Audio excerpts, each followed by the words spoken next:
But it's useful because the more you can speak your truth, the more you align to your divine path, people then stop shrinking to fit in, abandoning who they are, and then they take their power back. One thing that has made, for me, has made it easier with belief systems is releasing attachment to opinions, judgments, expectations, the need to control how you think things should be, and just surrendering to allowing everything. And it's becoming comfortable with the uncomfortable, being in this space of not needing to control and just allowing what's going to happen, what needs to happen happen, and know that it's serving you, it's working for you. There's no good, there's no bad.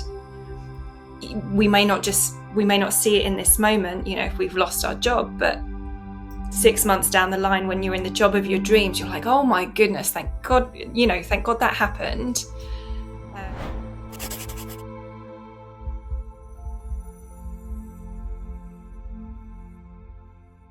Hi, everybody. I'm Lisa Wetsel, and I am so excited to have Amy Matthews with me. And Amy is a medical intuitive, which I'm really excited to talk to you about. But you have a few of extra, I'm going to say tidbits of gifts that go along with just that term of medical intuitive. So I'm really looking forward to digging into that with you. So Amy, welcome. Hello, thank you for having me. I'm grateful to be here. Yeah. So why don't you tell us a little bit about your story and about how did you become a medical intuitive, and what brought all that about? Okay. So I got into energy healing because I had a neck injury. So I was suffering from neck pain, and the doctors, they just gave me a cream for it without it didn't help at all. So I started going down the route of trying to find something that would help, and discovered Reiki.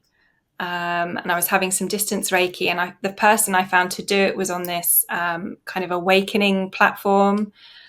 And this is also where I found my mentor, Patrice Christofiak, who you've recently interviewed too.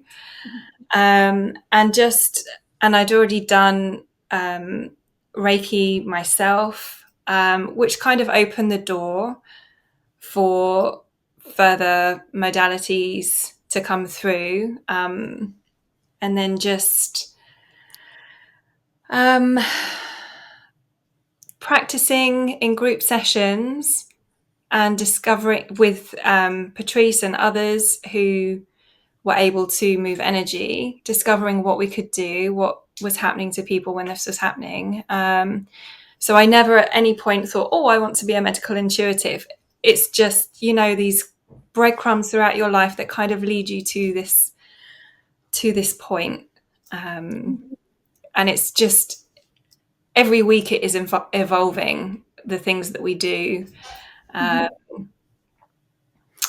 Yeah.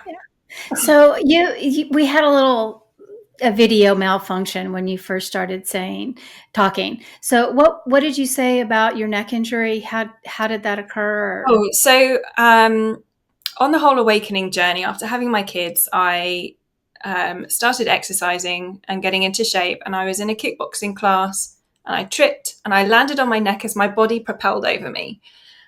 So for a couple of years, I had really bad neck pain.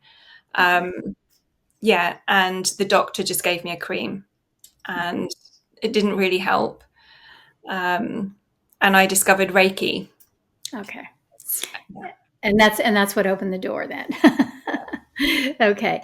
So when we're talking about the definition of a medical intuitive, how would you describe what you do let me back up. What is a medical intuitive to you? So for me, I'd say it's a very broad spectrum, just because I work with so many other medical intuitives and they all do different things. So you'll have someone who can perhaps give you answers and help move energy around certain organs. They can see it, feel it, do that. For me, everything is just energy. I transmute it. So it used to be just yawns and tears. It's evolved into burps and vomiting, a bit like John Coffey from Green Mile. And I use my body as a guidance system. So I channel these angelic frequencies that come through. I feel the energy moving through my body. So if someone's got a sore neck, I'll be like, oh, I can feel it in my body. The energy is channeled to this part of the body, and then it will move on to something else. And I'll be like, oh, the right boob or the stomach. And they'll be like, yeah, yeah. And oftentimes I will also feel sensations where they don't have pain, but maybe there's something happening there. And the energy that comes through knows that this needs to be worked on, but everything is just energy and releasing these lower vibrations so that they can obviously hold higher frequencies. Yeah. So do you work with chronic pains, acute pains, diseases? What all do you cover? Oh, it's a huge range. So, I mean, recently I've had someone with testicular cancer and brain cancer, um, and it's coming in with this frequency of healing and holding this high vibration so that they can match it and release what they're ready to release. I'll have people who've had mastectomies and skin grafts, and they come in and they just want some pain relief because they're in a lot of pain. And I quite often, so they'll come into the session and they'll just often put their eye mask on and just want to relax and receive the energies to take the pain away. And I'll be like, okay, I'm feeling something on my right shoulder and across the back. And then they'll tell me, oh yeah, I've had a lot of skin removed from here, and then the story behind what I'm feeling is related to for them. Mm-hmm. Yeah. So it can range. It helps people relieve their pain. And people with Okay. diseases and illnesses too. Yeah. So it's not only pain relief, but is it also creating the body to heal itself? Is it creating the normalization of the tissue so that it can actually heal itself? So Yeah, and bringing it all back into harmony and alignment. So I guess if so you think of the body or parts of the body as like a symphony, and if one thing is out of time, then it has a knock-on effect to everything else being out of time, and it's helping bring this all back into alignment. Yeah, that's a good way to explain it. I haven't ever heard it explained that way. Out of time, but yeah, that's perfect. So you're talking. You just barely mentioned about the angelic healing frequencies. So how do you describe what that is? Um, so a lot of people will feel energy moving through them. If you've got the Reiki energy or Qigong and things, but the angelic energy is more like a wind that people will often feel whipping around them. That's how I decide. So I work with both. And I can just ask for something, hold the intention. And so I used to see in the beginning stages, I would see a lot in my mind's eye, a lot of what was happening, and receive the feedback as well. Now I don't tend to see much at all to allow, as Patrice says, more bandwidth for the healing energies to come through. Mm-hmm. But quite often the client will feedback what they're seeing and experiencing. And they'll see the angels and colors and stories, and Jesus quite often appears. Wow. Yeah. Well, cool. So one of the other things that was mentioned is that you do light language as well. Yes. So when you do light, first of all, let's give me a real quick definition or help people to understand what light language is.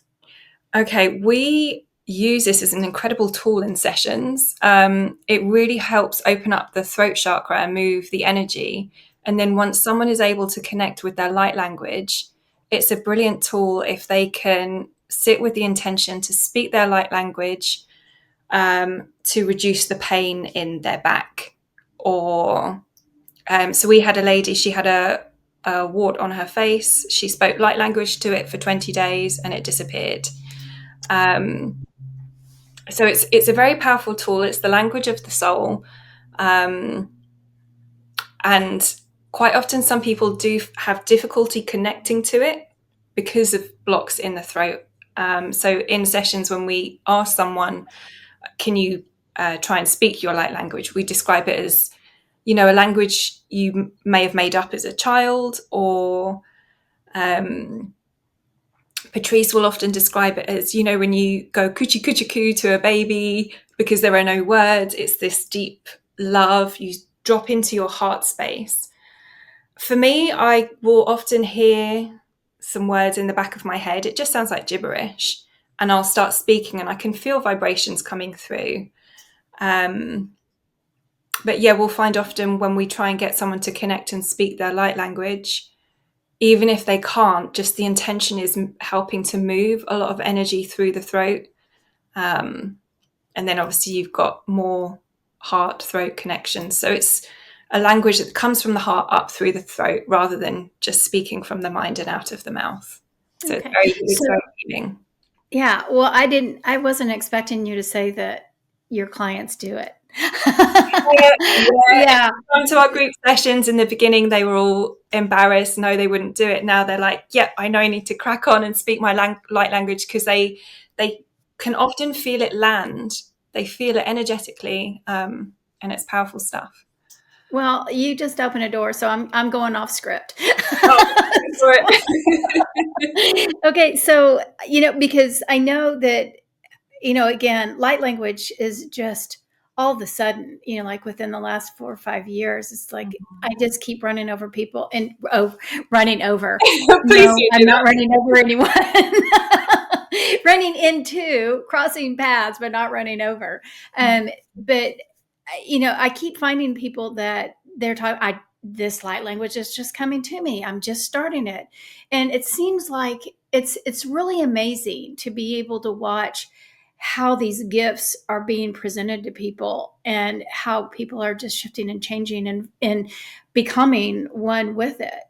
So when you're talking about how to teach people how to do this, can anybody do it? Does anybody receive the ability? Yep, everyone can do it.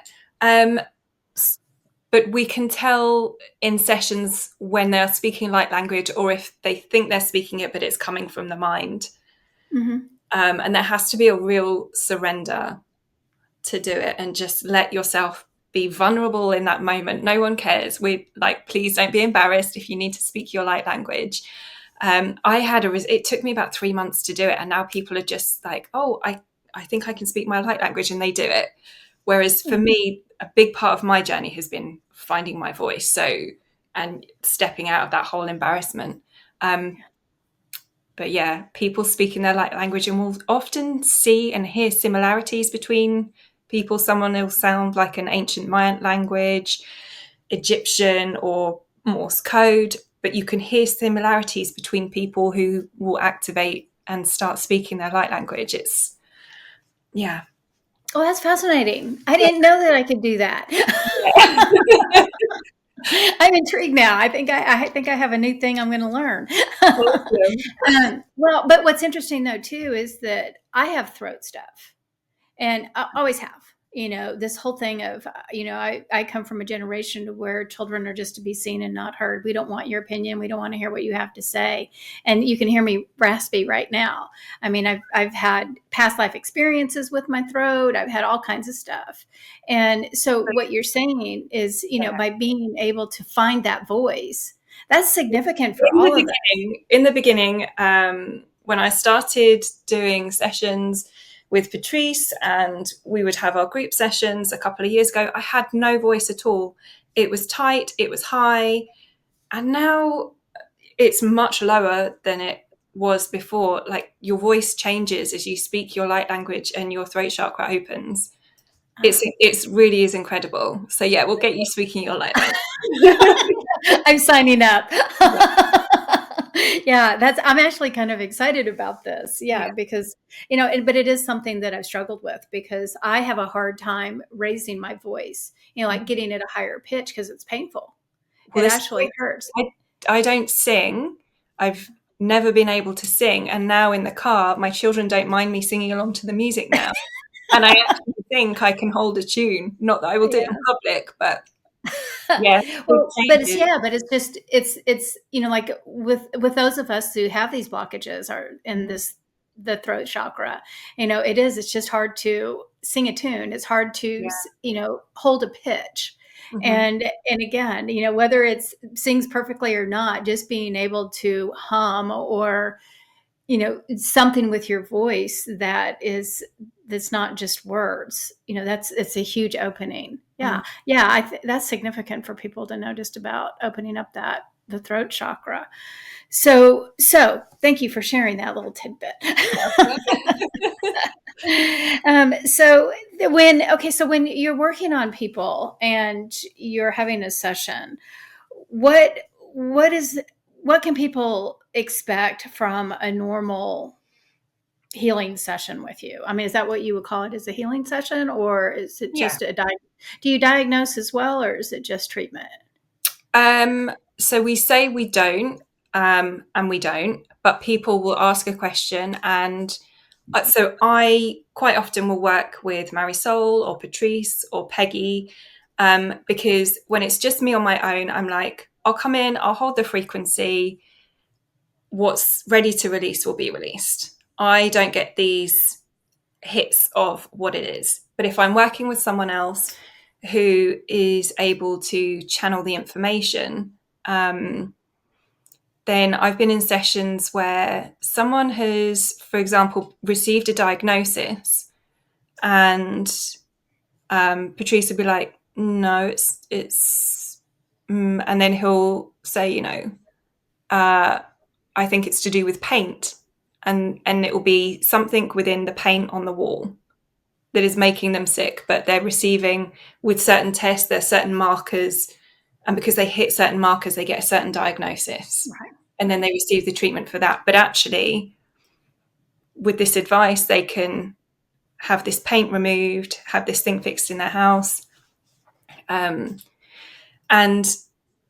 where I work with Patrice, quite often he'll call me into a session, or I'll call him into a session, and working with someone else doesn't just double the energy, it kind of makes it 4 times stronger. So if someone is releasing something, when you bring in a higher frequency and everything is amplified, it makes it much, connections much faster, releasing much faster, and speeds up the whole process. Mhm.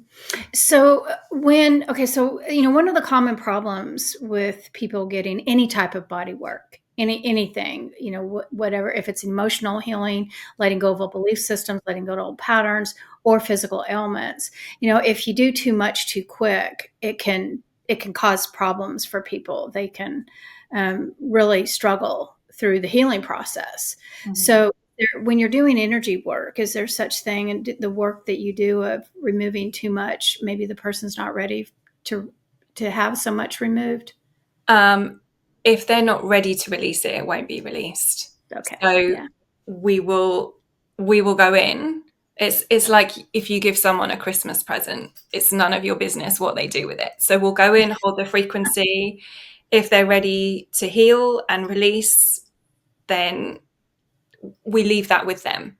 But we Mhm. can feel the difference with people who come in. So maybe someone who's not maybe done so much work is seeing themselves as perhaps a victim, compared to maybe someone who's done several retreats. We can feel the energy as well, and that session where they've perhaps done the work, put in the work, it will just be release, release, release, burps, vomit, blah blah blah, because they're ready. In that mindset, they're ready to release. But it doesn't Mhm. all just happen in one session. There's layers, and Yeah. Yeah. Yeah. And I think the layers is what, I want people to kind of understand, because if you had mentioned, well, actually, you mentioned a mastectomy, but you'd mentioned testicular cancer. Mm-hmm. So, if I'm thinking that, maybe let's just say I have breast cancer, somewhere in between there. So, if I have breast cancer and I come to you, maybe not having a realistic expectation, maybe just thinking, oh, they're going to come in, I'm going to get one treatment, and then I'm going to be cured and I get to go on my way. But what I'm hearing you say is that there's also layers to the healing process. Is that So what you're saying? it could be that potentially the vibration of a disease is released in one session, and then the body has to catch up. And then as you have your reviews, it will show, oh, this is, because it's no longer acting, holding that vibration, it won't be acting the same way. And then the body will catch up and things will shrink and you'll get the progress reports. If it's aligned and it's within your I don't know, your healing journey, your path to heal yourself, Yeah. and believe that. But you have to also believe in order to be able to accept that healing too. Yeah. I was going to say something else with that, but it's just Okay. Well, I have another question for you then. Because going back to that, because, a lot of the things that we may not really think about are the other effects that happen. So if I'm diagnosed with breast cancer, not only do I have that, I call it a cellular malfunction. mhm. I don't know if that's what we would call it or not, but basically, it's the cellular activity is not operating properly, and that's what's causing the disease. Mhm. Well, a lot of times, I'm sure you understand that we can, because of weaknesses in our body due to emotional trauma, due to the energy that we're holding on to from different belief systems and different things that have happened to us in the past, can cause weak places within our system. And that's what can create the disease. But a lot of times, again, the originating cause may be from an emotion or a belief system. Mm. So when you're doing your work, you go in and address those belief systems and stuff as well? Yeah, we do some coaching, see where people are at, um, and you can kind of feel if people are ready to hear it or not hear it. But most people that come to us, I feel, are divinely guided, because what happens is quite often they'll have their session. So you were talking about breast cancer earlier. So I quite often will feel that in my body, and I'll also maybe feel it in other places, maybe that they perhaps don't know about. And we may extend the session and spend several hours, 4 hours, whatever. And until we know certain vibrations are gone. I don't know that, but usually the people I work with will know, Yeah. get that confirmation. Yeah. Um, yeah, and then they'll activate. They'll have some gifts come online, and they'll start channeling Jesus or Mary Magdalene. They'll be feeling energy, and they're usually beautiful sessions. Yeah, and I feel like we're helping those who can then go on to help others. That's more of what we're seeing at the moment. Ah. Yeah. Well, that's beautiful. Especially in this time when we're moving into this beautiful new energy, Mm. and we're getting put in the position to be, I'm going to call us the sisters. We're assisting the transition for others that may not know exactly what path to take and how to get there. But what you're talking about, I think, is really important in the sense that the more in balance that we are in finding this beautiful energy that is being provided to us, how it can open up our channels of communication. And individuals, when they experience that, what you were referring to when you're in a session. Is that what you were referring to of opening up? Yeah. So once they leave there, do they find that they're still receptive to this energy that So is it's out? definitely much easier for them to test their gifts when we're holding this higher frequency for them. Uh-huh. And there's other things that they can come along to. So I do group clearing sessions, and quite often people will come along to those, or after it's settled with them for a while and they get used to the idea that they've got these gifts and they're like, oh, what do I do now? I help Patrice run his mentorship for people who have maybe activated, like superheroes.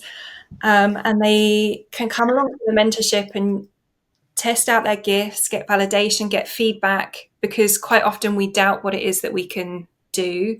And this is, a place to get that real-time feedback. And we'll get a client in, and in a group, each person with their different abilities will share what they see and feel as we're working on a client. And quite often the mentorships group, so the one that we're running at the moment, Divinely Guided, it because Patrice is able to read the past lives, we were all like a circle. One of the ladies was a teacher, and we were all killed, and there's lots of past life clearing and people reactivating other gifts and things. Yeah. So it's also a lot of fun too. Yeah. Well, and you keep referring to groups, like calling people in. I want people to kind of, because I didn't tell people what you actually do, but first of all, I find it interesting because there were a couple of other, Elizabeth and Marisol and Patrice, I've all interviewed, and Oh, you. yeah. And so what's interesting is that you guys, and you guys that are listening aren't aware that you guys all work as a team. And And I find it fascinating. Not only do you work as a team, because you all have different gifts, which I think is specifically important, to be able to cover all bases, basically. And that's kind of a broad statement, but you understand what I'm saying. yeah. But you also do this distance healing. Mm. You don't necessarily have to be in the place. Is that right? Yeah, You don't have to it's be. all online. Yeah. Yeah. Because you're in Ireland. I'm in the UK. And then, okay. And then Patrice is in France. France, yeah. Yeah. And Marisol's Mary's in, Germany. yeah. Elizabeth is Spain. Yeah. Yeah. Yeah. Yeah. And I love this concept of all of you being in different locations around the world and come together to create this beautiful environment for healing and mentoring, and everything else that you guys do, which we'll talk about later. So anyway, I just want to make sure everybody knows that what we're talking about is available to everyone and anyone in the whole entire world, which is fabulous. You don't have to be in person. So I think that that's important. But so when you're dealing with clients, because you've been doing this for a pretty decent period of time, have you noticed themes or patterns that are pretty consistent with individuals that you're dealing with these days? Yeah, I mean, so I noticed for a lot of women, there's a lot of thyroid issues, throat issues. And with this is where I then developed these group sessions that I do. So I run a couple of months body parts clearing, and so I went really into detail of the parts of the throat anatomy, clearing all layers of the throat. And people afterwards, after the session, were telling me they started speaking their light language. They could feel the energy clearing for a couple of days. And these group clearings, they're super powerful because you've got all these other healers in the background, all these other energy workers, people with really high vibrations. And so when I speak whatever it is that's to be released with that such a high vibration, it's so powerful. It's like a cosmic vacuum cleaner that comes and just sort of sucks away all these dense energies. Mm-hmm. Very powerful. Yeah. Yeah. So, the throat, I think and we've already talked about the throat, but I also want to kind of just throw out there that, women's voices have been suppressed for thousands of years. And with moving into this 5D energy, part of what we're working on is clearing that old karmic energy and these old belief systems that have been put on women all over the world, for thousands and thousands of years. Women are supposed to play certain roles. They're not supposed to speak. They're supposed to sit in the background. Men are the ones with the voices. And, we are a product of these belief systems that have been handed down. And so I think that a lot of people have throat issues that they're not even aware of, just due to the lineage and this energetic pattern. But every time that one of us clears this throat energy and breaks that karmic pattern within myself, it helps to release it through the universe. Mm. And I think people don't really understand that, why it's so important to do our self-work. Because if I can break my karmic patterns, that energy that's tied to me, that's holding my throat energy, then it opens up, and then it's going to spread to somebody else, and somebody else opens up. And then it becomes this beautiful chain reaction that is affecting the whole world energetically. Do your work. Yeah. Everybody do your work. Because the more you can speak your truth, the more you align to your divine path, people then stop shrinking to fit in, abandoning who they are, and then they take their power back. Yeah. So when we're talking about the group sessions, you had mentioned that they're so powerful, and I completely understand how that would be. So how does this work? Do everybody's on Zoom, online? Everyone's online. I have some slides. So I used to read, I would say it and then people would repeat it into their space. And then after a while so I did a spine clearing meditation. And it was very long. And I practice it with Marisol and Patrice and Peggy before we do it in a big group. And with the spine, because there were so many parts, and we also wanted to do the spaces in between, because literally everything gets stored in the spine from day dot. We found actually I could just speak it and people didn't have to repeat it, and the energy would just move, and then I'd go on to the next one. So there'd be kind of like a half-hour clearing, but we run the session maybe for an hour and a half, and there's an opportunity afterwards for people to raise their hand and ask a question, like, okay, so take actual examples. There was a lady there, she'd had 2 spinal surgeries and just asked for some healing for the pain. And then in this whole group, you're getting real-time feedback of someone, my pain's gone from like a 7 to a 4, and we'll keep going. It's at a 2. So we find with certain themes for the clearings, the questions afterwards when people raise their hands are usually related to, so I did a uterus clearing as well. So the questions and help that people wanted were related to that too. Yeah. So you also do a woman's healing circle. So tell us a little bit about what that does in the divine feminine. So we actually haven't done that for the last couple of months, but so I do it with Peggy. She's in Australia, so Australia, UK.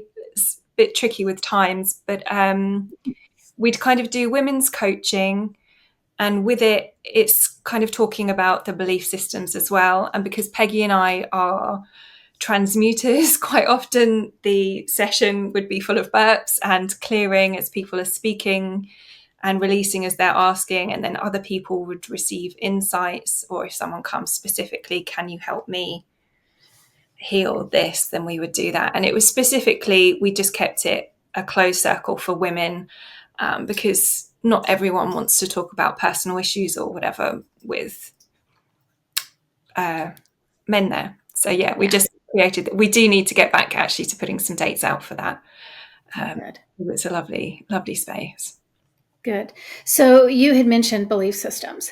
Mm. And we talk about belief systems and releasing belief systems a lot. My guides, the Akashic Masters, um, this is their theme: letting go of old belief systems and these old traumatic patterns, and all that stuff, and get to the place of love and wholeness and completeness. So, when you're talking about belief systems, what is your definition of a belief system, and why do you think it's important to let that go? Everything you believe limits you in some way. Everything. If you can forget everything you think you know, there are no limits. I think it's that simple, but it's not that easy to forget everything that's been ingrained in you throughout your existence on this earth. Mm-hmm. But But it's fearful. Yeah. it. Yeah. Well, it's fearful for a lot of people.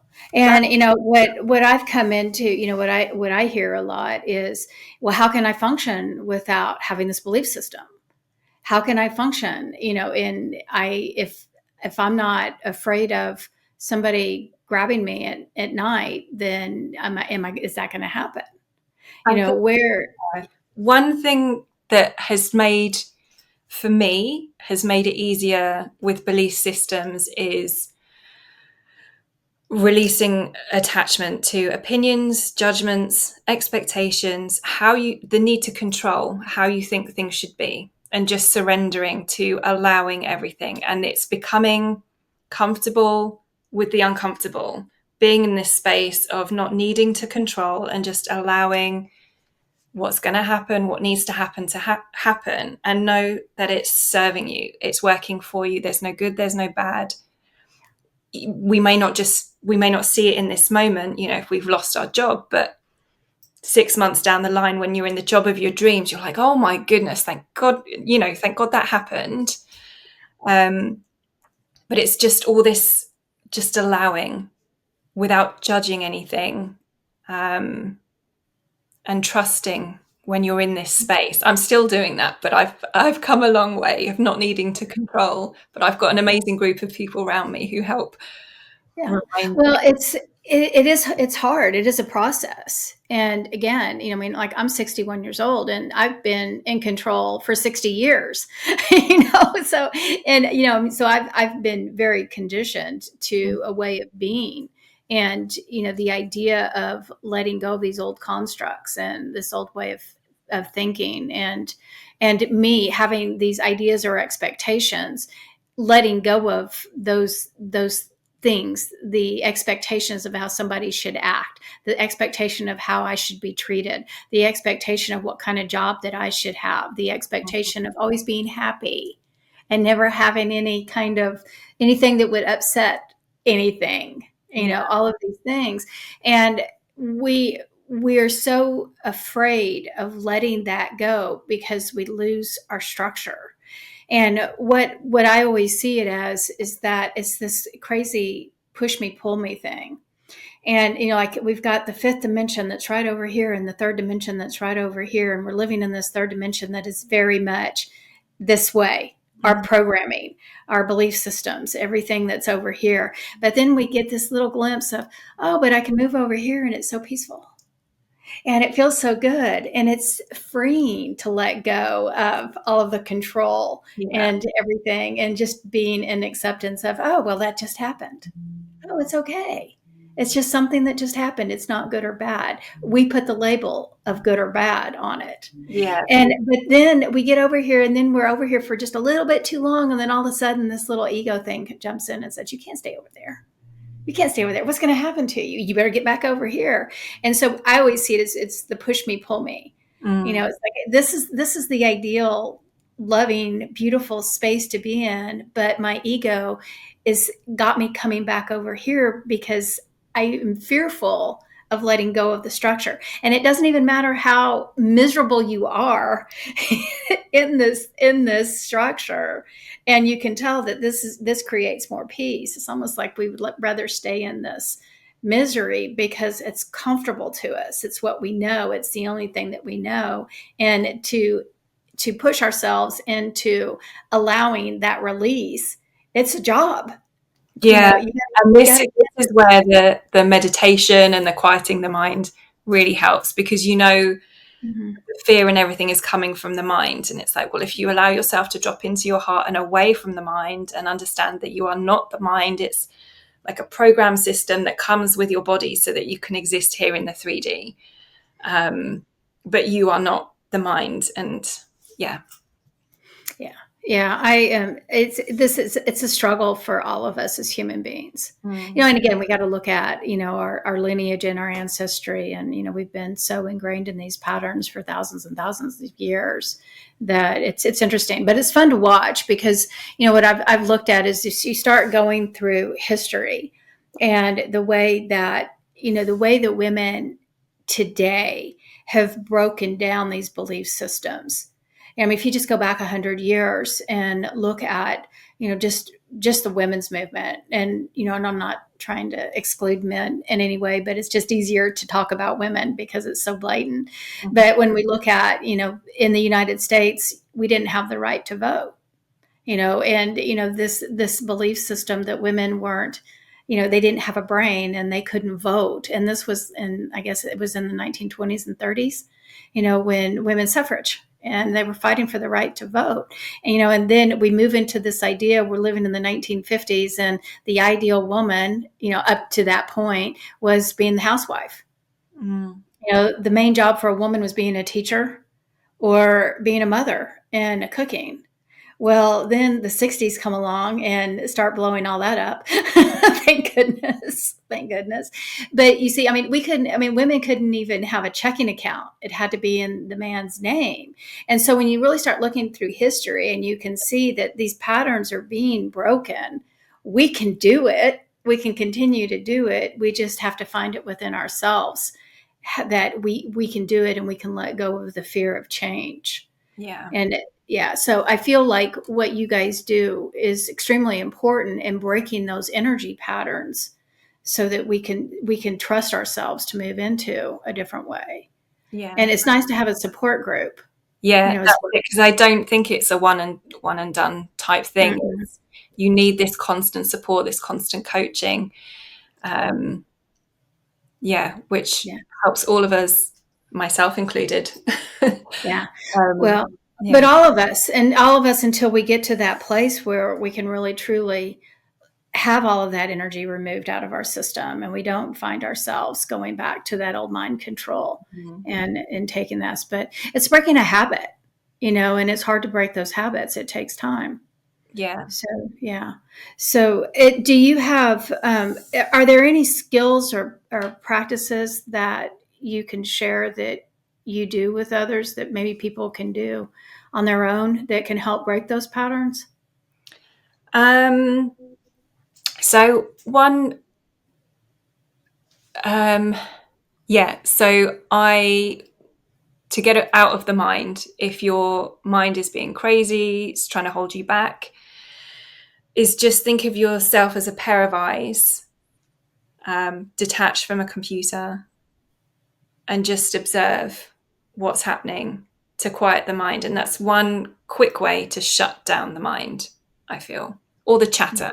Like we need our mind. It's a good servant, but don't let it be the master. Try and live from the heart space, but obviously we do need it. It keeps us safe. But yeah, gaining this higher perspective, this is what I do. If I'm trying to talk myself out of something, I don't do that so much anymore. But yeah, I'll go up here and see myself as eyes, detached from my thoughts.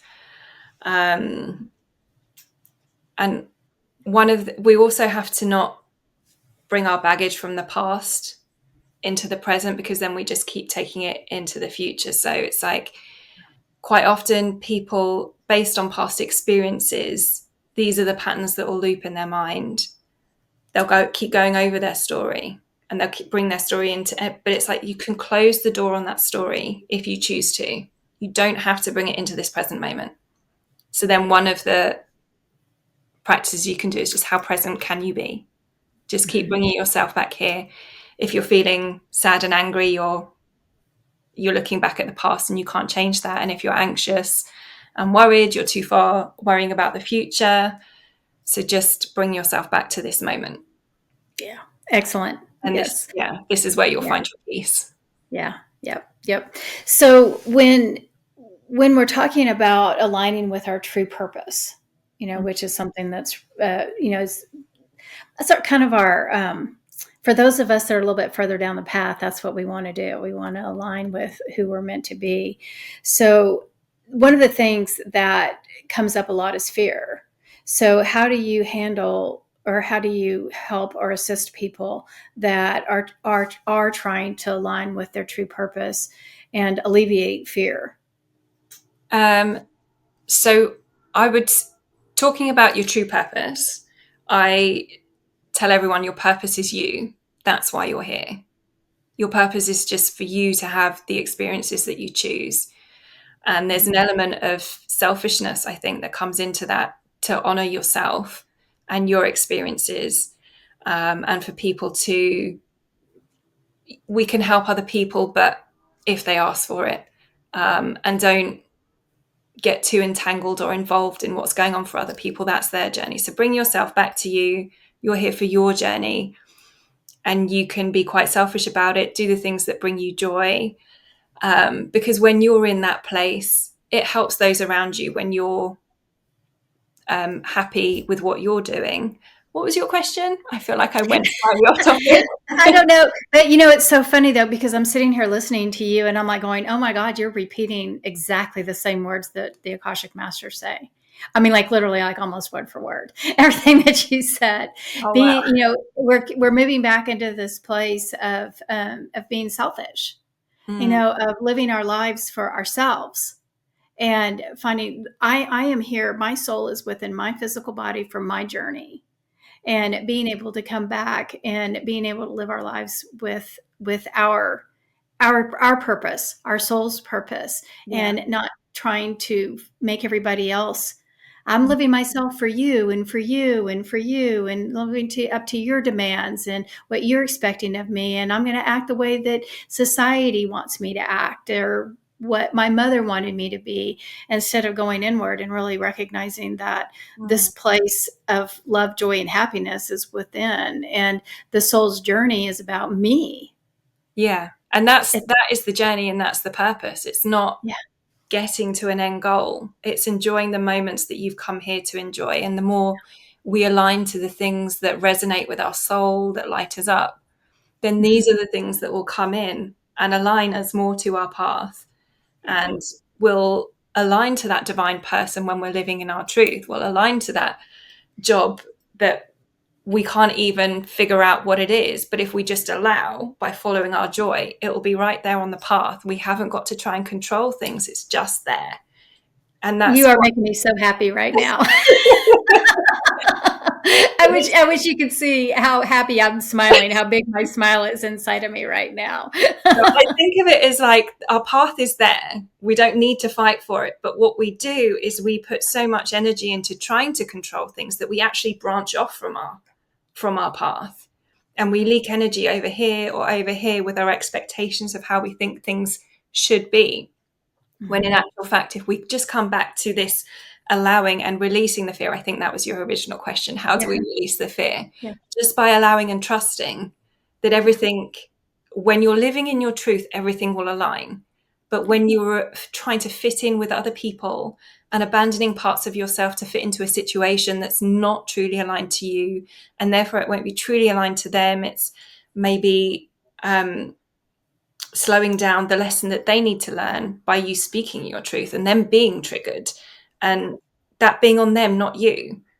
You being true to who you are is nothing to do with anyone else. If they're triggered by it, that's for them to grow from that trigger. Yep. Amen. Yes. And there's the message. That's the message. Yeah, that's exactly who we're moving forward to. And again, there's so much fear in that, because we've been so conditioned to being people pleasers. And, and we're taking our power back to become that person that is in alignment with who we're meant to be and living in our soul's path and not what the mind's created. So, so again, the reason why it's so important to let go of these old belief systems and find the truth of who we are once again. So thank you for sharing that and repeating my words. so happy. So once we, what would be the final message that you would want to share with people in their healing journey, physical, mental, and emotional? First and foremost, be selfish for yourself, live in your truth, and drop into your heart to try and quiet the mind, and trust. I think one of the big ones is trust. Yeah. And if you're finding things difficult, just, trust and believe that there is a timeline for you where everything is aligned and perfect, and you'll get there. And maybe you've already had glimpses of it. Yeah, perfect. So again, I think that you and your team of helpers, assistants, however we want, you're a beautiful group of people, and I think that everyone needs to know how much you're helping humanity and helping all of us shift to this new understanding of who we're able to become and who we originally are. The core of who we were originally before all this outside stuff kind of started getting implanted. Yeah, and everything you need is right in there. Absolutely. We don't need to go out there. We just need to go in here. Absolutely. Absolutely. So thank you. Thank you for sharing your wisdom and your knowledge and serving all humanity in the way that you do and the way your team does. I think you're an amazing group of people, and thank you so much. So with that being said, tell people how can people get a hold of you? Contact you? You can find me on my website, which is amyelizabeth.uk. And there's also, I'll just do a little shout out for the Medical Intuitive website, which is medical-intuitive.org. And this is where often people who activate in the sessions, who then actually go on to become and do what we do. I mean, Peggy, she's a medical intuitive in Australia. She's incredible. Activated in the session with Patrice, and he's like, yes, you can do what I do. You can go on the Medical Intuitive website. Well, she's done the mentorship. She's incredible, and she does do what Patrice says. She has crazy things come through, like dragons, but there's loads of different people on there, and quite often someone will see a face and they'll know who they're supposed to go to too. Yeah. Well, thank you for sharing that information. And again, I know that there's so many people that are looking for these types medical intuitives. And so I think it's a huge resource that you just shared. So thank you for doing that. Yeah, they're the real deal. So Patrice has put them on there because he sees that they move energy. They're the real deal, because there's a lot out there that I think aren't. Yeah. Well, in this metaphysical world, it's kind of a you need to trust who you're going to and not just jump into something, because there's a lot of different energy patterns out there that may not be in alignment with you, that you may find that you've fallen into by accident by trusting. And so trust your gut. And if there's something that's taking you to someone, then definitely you guys follow that intuition that you have. So Amy, again, thank you for being here. And for all of you guys, we'll see you next time. Thanks for listening. Thank you.